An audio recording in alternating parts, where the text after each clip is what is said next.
सत्यभामा और श्री कृष्ण का मिलन, एक अद्भुत प्रेम गाथा। प्राचीन भारत के यदुवंश के नायक द्वारिकाधीश श्री कृष्ण केवल एक योद्धा और राजनीतिज्ञ ही नहीं थे, बल्कि प्रेम और भक्ति के साक्षात स्वरूप भी थे।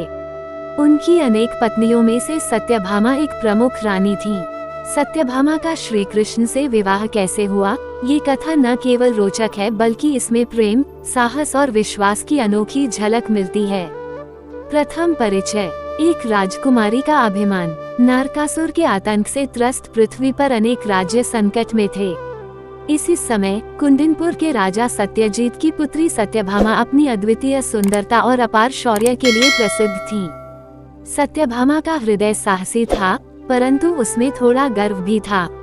वो अपने सौंदर्य और बल के कारण स्वयं को किसी भी राजकुमार से कम नहीं समझती थी। सत्यभामा ने निश्चय किया था कि वह किसी साधारण पुरुष से विवाह नहीं करेगी, बल्कि वही उनका पति बनेगा जो वीरता और गुणों में सबसे श्रेष्ठ होगा। उन्होंने स्वयंवर की घोषणा कर दी, परंतु उनकी एक शर्त थी, जो भी उनके साथ विवाह करना चाहे, उसे उनके प्रश्नों के उत्तर देने होंगे और उन्हें युद्ध में परास्त करना होगा। श्री कृष्ण का आगमन। जब द्वारिका में ये समाचार पहुंचा, तब बलराम ने श्री कृष्ण से कहा, हे कृष्ण, सत्यभामा अत्यंत गर्वीली है, क्या तुम उसके साथ विवाह करने का विचार कर रहे हो? श्री कृष्ण मुस्कुराए और बोले, गर्व भी तभी तक रहता है जब तक प्रेम उसे पिघला न दे। सत्यभामा के हृदय में प्रेम का दीप जलाना ही मेरा उद्देश्य है। श्री कृष्ण कुंदिनपुर पहुँचे, जहाँ अनेक राजा और राजकुमार सत्यभामा के स्वयंवर में भाग लेने आए थे।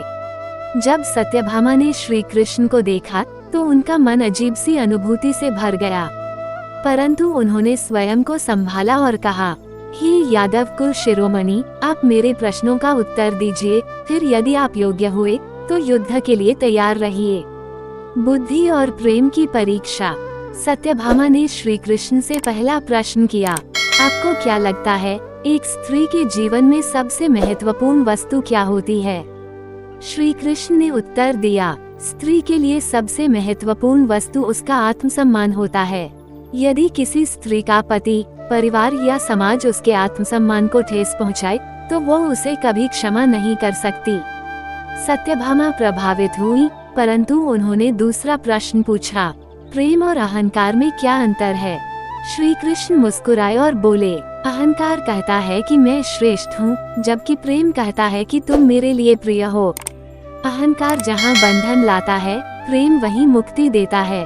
सत्यभामा को श्री कृष्ण के उत्तरों में गहरी गूढ़ता दिखी, परंतु उन्होंने अपने प्रण के अनुसार युद्ध की घोषणा कर दी। रणभूमि में सत्यभामा का पराक्रम। युद्ध का समय आया। सत्यभामा घोड़े पर सवार होकर धनुष उठाए खड़ी थीं। उन्होंने श्री कृष्ण पर पहला बाण चलाया। श्री कृष्ण ने बड़ी सरलता से उसे अपनी ढाल से रोक दिया। फिर सत्यभामा ने एक के बाद एक कई बाण छोड़े, लेकिन श्री कृष्ण ने बड़ी सहजता से उन्हें नष्ट कर दिया। कुछ समय बाद श्री कृष्ण ने केवल एक फूल का बाण चलाया, जो सत्यभामा के मुकुट को छूकर गिरा। सत्यभामा आश्चर्यचकित रह गईं। श्री कृष्ण ने मुस्कुराकर कहा, पराजय का अर्थ केवल शस्त्रों से हारना नहीं होता सत्यभामे, कभी कभी प्रेम भी किसी को जीत लेता है। सत्यभामा की आंखों में पहली बार विनम्रता झलकने लगी। उन्हें समझ आ गया कि श्री कृष्ण केवल एक योद्धा ही नहीं, बल्कि एक महान आत्मा भी हैं।